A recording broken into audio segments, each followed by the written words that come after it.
Little color scientist. Look at the activity sheet. Identify which color needs to be mixed first. Blue and yellow. Fill the container with the clean water. Show the child the three food colors, blue, red and yellow. Drop one color into the container and stir gently.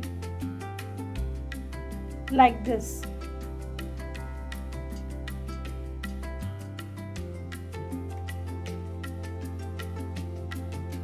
Then ask the child to mix a new color into the same container. Mix it. Now stir it. What will be the color formed? Blue plus yellow becomes green.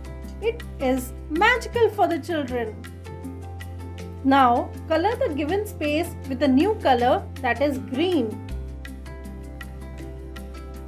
Now write its name in the blank. Green.